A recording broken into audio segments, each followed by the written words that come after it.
జగన్మోహన్ రెడ్డి గారు ఏదైతే మావిగన్ టాపిక్ను తెరపైకి తీసుకొచ్చిన తర్వాత దాని మంటలు మామూలుగా లేవు.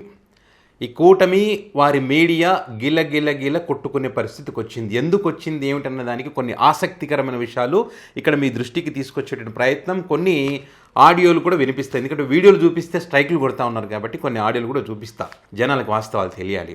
ఇక్కడ జగన్మోహన్ రెడ్డి గారి గతంలో కరోనా వచ్చినప్పుడు పారాసెటమాల్ టాబ్లెట్ వాడాలంటే ట్రోల్ చేశారు. తర్వాత ఏమైందో ప్రపంచం మొత్తం తెలుసు. అండ్ అదేవిధంగా మావిగన్కి సంబంధించినటువంటి మ్యాటర్ తెరపైకి వచ్చినప్పుడు కూడా పెద్ద ఎత్తున ట్రోల్ చేశారు, ట్రోల్ చేయించారు ఈ కూటమి నాయకులు.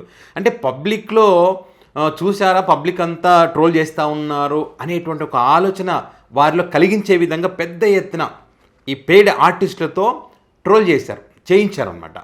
అయితే ఇక్కడ ఇప్పుడు రోజులు గడిచే కొద్దీ ఏమవుతుందంటే, ఏంటి జగన్మోహన్ రెడ్డిని కామెడీ పీసులు చేసి జగన్మోహన్ రెడ్డికి ఐడియా ఎవడిచ్చాడని చెప్పి రేషన్ బియ్యం దొంగతనం చేసినటువంటి పేరున అని ఇచ్చాడా, సజ్జలు ఇచ్చాడట, రకరకాల పేర్లు పెట్టి సంబరాల రాంబాబు ఇచ్చాడా అని చెప్పి ట్రోల్ చేస్తున్నారు. జనసేన, టీడీపీ, బీజేపీ అన్ని పార్టీలు వారి అఫీషియల్ మీడియా వేదికగా ట్రోల్ చేసినటువంటి క్రమంలో ఇక్కడ మేధావులు కానీ పబ్లిక్లో కానీ ఒక చర్చ మొదలైంది. ఏంటి జగన్మోహన్ రెడ్డి గారు 40 సంవత్సరాల చరిత్ర కలిగినటువంటి చంద్రబాబు నాయుడిని ఓడించి 151 సీట్లతో అధికారంలోకి వచ్చాడు. వచ్చిన తర్వాత ధైర్యంగా 3 రాజధానుల అంశాన్ని తెరపైకి తీసుకొచ్చాడు. సో అలాంటి వ్యక్తి మరి ఇట్లా కామెడీ చేస్తాడా, మావిగన్ పేరు చెప్పి కామెడీ చేస్తాడా? డౌట్ లేదు, ఏదో ఉంది అని చెప్పి కొంతమంది 125 సంవత్సరాల చరిత్ర కలిగినటువంటి కాంగ్రెస్ పార్టీకి లొంగనటువంటి జగన్మోహన్ రెడ్డి ఇట్లా చిన్న వాటిని తెరపైకి తీసుకొచ్చి కామెడీ చేస్తాడా? కాదు, ఏదో ఉంది అనేటువంటి, అంటే ఇక్కడ మీమ్స్, ట్రోల్స్ వీటి నుంచి ఆలోచించేటువంటి పరిస్థితికి వచ్చింది అది. సో ఏదేమైనా మీమ్స్ చేసినా, ట్రోల్స్ చేసినా, ఏదైనా కూడా అసలు ఏంటి మావిగన్ అనేటువంటి ఆలోచనకి పబ్లిక్ వచ్చారు. సో ఈ క్రమంలో ఈ మావిగన్ వర్సెస్ అమరావతి ఏంటనేది తెలుసుకునే ప్రయత్నం చేశారు ఇక్కడ. సో అద్భుతంగా మావిగన్ ఏదైతే జగన్ గారు చెప్పారో, మచిలీపట్నం కానీ, గుంటూరు, విజయవాడ కానీ అక్కడ ఉన్నటువంటి పోర్టు డెవలప్ అవుతూ ఉంది. మచిలీపట్నంలో రోడ్డు కనెక్టివిటీకి సంబంధించి కానీ, నేషనల్ హైవే కనెక్టివిటీకి సంబంధించి కానీ, రైల్వే సదుపాయానికి సంబంధించి కానీ, ఇలా అన్ని రకాలుగా అంశాలను పరిశీలిస్తూ ఈ రాజధానికి సంబంధించినటువంటి మౌలిక వసతులు, మౌలిక సదుపాయాల కోసం పెట్టేటువంటి ఖర్చులో 10% ఇక్కడ కేటాయిస్తే ఏ భారం లేకుండా మరి ఈ రాజధాని అనేటువంటి ఏర్పాటు జరుగుతుంది కదా. సో ఇక్కడ ఇది విజన్ అంటారు, అంటే ప్రజల మీద భారం పడకుండా రాజధాని ఏర్పాటు చేయడం అనే దాన్ని విజన్ అంటారు. వారి కోసం, వారు లబ్ధి పొందడం కోసం, వారు దోచుకోవడం చేసేదాన్ని విజన్ అని ఎలా అంటారు అనేటువంటి ఒక చర్చ ఈ మావిగన్ మంటల ప్రస్టేషన్ ద్వారా వచ్చింది. దీనితో పాటు చాలామంది విశ్లేషకులు కానీ, మేధావులు కానీ ఏమంటా ఉన్నారు, చంద్రబాబు నాయుడు లాంటి వాళ్ళు ఇంకో 10 మంది పుట్టినా కూడా హైదరాబాద్ లాంటి నగరాన్ని ఇంకో 50 ఏళ్ళైనా 100 ఏళ్ళైనా కూడా నిర్మించలేనటువంటి పరిస్థితి. ఇది అసాధ్యమైనటువంటి పని. జగన్మోహన్ రెడ్డి గారు చెప్పిన దాంతో మేము ఏకీభవిస్తున్నాం అనేటువంటి అంశాలకు సంబంధించి వాళ్ళు మాట్లాడుతూ ఉన్నారు. సో ఈ క్రమంలోనే వీళ్ళ ఆలోచన విధానం అనేది మారిపోతూ ఉన్నది. ఈ మావిగన్ అనేటువంటి ఆలోచన చంద్రబాబు నాయుడు గారిది 11 సంవత్సరాల క్రితమే వచ్చిందని చెప్తారు. మరి ఎట్లా అంటారయ్యా మీరు, జగన్మోహన్ రెడ్డి కామెడీ చేశాడు, ఎవరు చెప్పారు, ఎట్లా వస్తే వీళ్ళకి ఆలోచనలు అని చెప్పి ఎట్లా అన్నారు? ఇప్పుడు పబ్లిక్లో చర్చ మొదలైన తర్వాత మాకు వచ్చిన ఆలోచన అంటారా? మరి మీకే ఆలోచన వచ్చింటే ఎందుకని ఆ రకంగా చేయలేకపోయారు? మీరు చేయలేదు. పైగా బాబు గారు ఏమంటారు, అసలు వీళ్ళని ఏమనాలో నాకు అర్థం కావడం లేదు. ఈ సైకో మెంటల్ వీళ్ళని తీసుకుపోయి ఇక్కడ జైల్లో వేయాలి, మెంటల్ హాస్పిటల్లో వేయాలి. నాకు ఇంకా ఏం మాటలు రావడం లేదంటే ఫ్రస్ట్రేషన్లో నుంచి వచ్చినటువంటి మాటలే చంద్రబాబు నాయుడు గారికి. కావాలంటే ఇప్పుడు జగన్ గారు చెప్పిన దాంతో మావిగన్కి సంబంధించి మీరు అమరావతికి ఎక్స్ప్లెయిన్ చేయాల్సింది. మరి జగన్మోహన్ రెడ్డి చెప్పింది తప్పు, ఆ మౌలిక సదుపాయాల నుంచి 10% పెడితే మావిగన్ తయారవుతుందంటే కాదు అని చెప్పి లెక్కలతో సహా మీరు చెప్పాల్సింది ఎందుకు చెప్పలేకపోయారు? ఎంతసేపు ఉన్నా చట్టం చేశాం, చట్టం మార్చడానికి లేదంటే చట్టం గురించి తెలియదు ఏది, చట్టసభలు చట్టం మార్చలేరు అనడానికి ఏ రకంగా మాట్లాడతారు మీరు? తెలియదా పబ్లిక్కి? తెలుసు. ఇప్పుడు మాట్లాడుతున్న మేధావులకు తెలియదా? తెలుసు. పబ్లిక్ కావాల్సింది, మేధావులకు కావాల్సింది ఏంటి? ఒక డేట్. ఇప్పుడు జగన్మోహన్ రెడ్డి చెప్పినట్టు దానికి సంబంధించిన డేట్ ఎట్లా ఉందో మీరు ఆ రకంగా డేట్ చెప్పాలి, కానీ చెప్పడం లేదు. సో ఈ డేట్ చెప్పలేక జగన్మోహన్ రెడ్డి గారి ట్రాప్లో మీరు పడ్డారని గ్రహించిన తర్వాత ఈ ఫ్రస్ట్రేషన్లో ఏం మాట్లాడుతున్నారో కూడా తెలియదు వాళ్ళకి. ఒకసారి మీకు వినిపిస్తా చూడండి. ఎంత దారుణం అంటే సిగ్గు శరం ఏమీ లేదు వీళ్ళ మాటలకి. ఒక చంద్రబాబు నాయుడు గారి కోసము ఎంత అద్భుతంగా వీళ్ళు వాళ్ళ డిబేట్లు పెడతారంటే, రెడ్డి పందిని చూసి నంది అంటే అదే నిజమని, నందిని చూసి పంది అంటే కూడా అది నిజమని నమ్మేవాళ్ళు వైసీపీలో పుష్కలంగా ఉన్నారు. ఇది వైసీపీలో అంటే నందిని చూసి పంది, పందిని చూసి నంది అనుకునే వాళ్ళు పుష్కలంగా ఉన్నారంట. ఇప్పుడు మీరే కదమ్మా, ఇప్పుడు విశాఖ రాజధాని అంటే ఆ ప్రాంతం మీద కోపంతో ఏమంటున్నారు, విశాఖలో రాజధాని పెడితే భూకంపం వస్తుంది అంటారు. రాయలసీమ ప్రాంత ప్రజలకు మేలు జరగాలని చెప్పి అక్కడ హైకోర్టు నిర్మించాలంటే జిరాక్స్ సెంటర్లు వస్తాయన్నారు.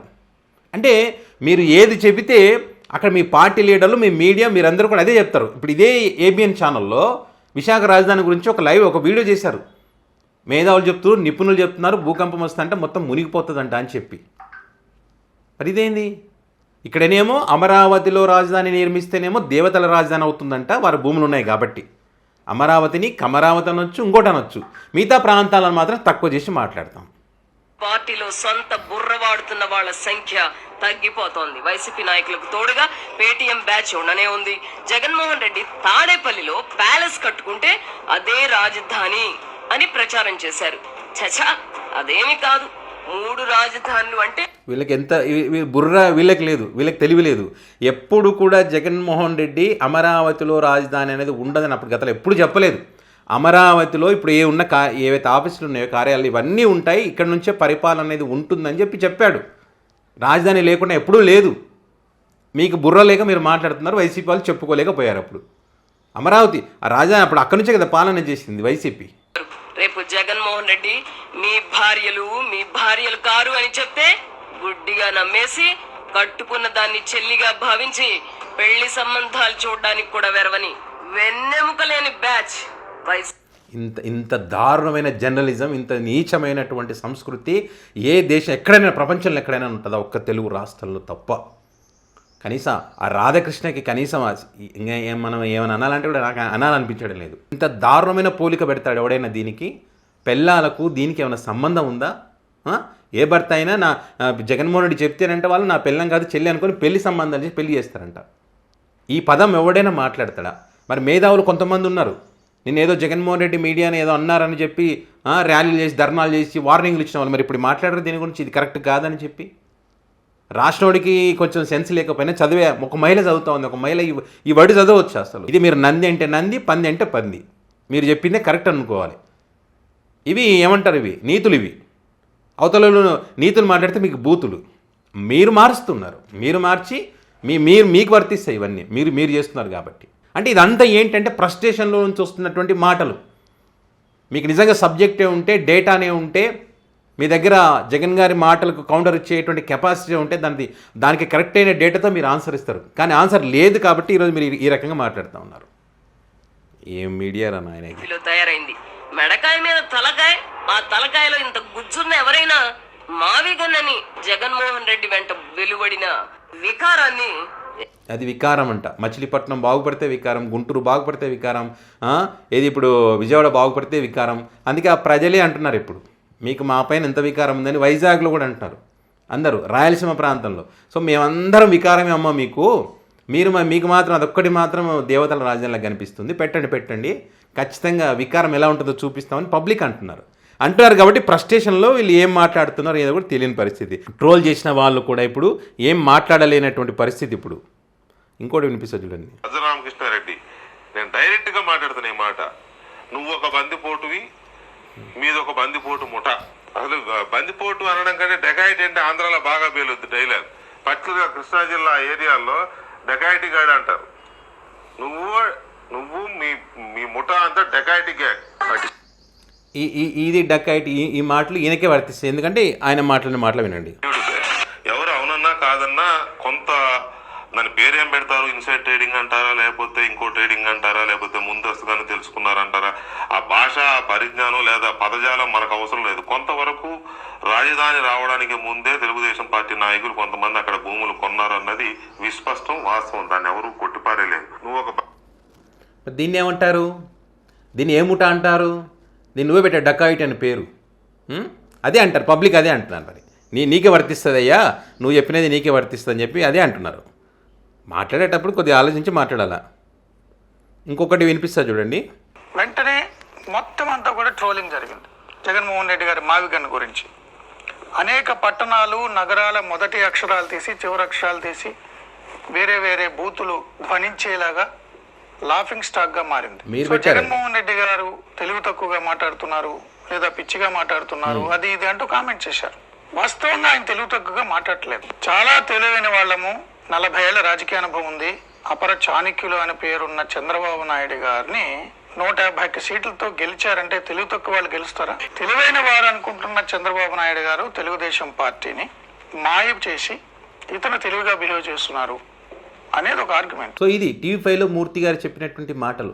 జగన్మోహన్ రెడ్డి గారు ఏది కూడా తెలివి తక్కువగా మాట్లాడరు, అన్నీ ఆలోచించే వ్యూహంతోనే మాట్లాడతారు. ఆయన వ్యూహంతో మాట్లాడారు కాబట్టి మొదట హేళన చేసిన తర్వాత ఆ ట్రాప్లో వీళ్ళు చిక్కుకున్నారు కాబట్టి గిల్ల కొట్టుకుంటున్నారు. ఇది విషయం.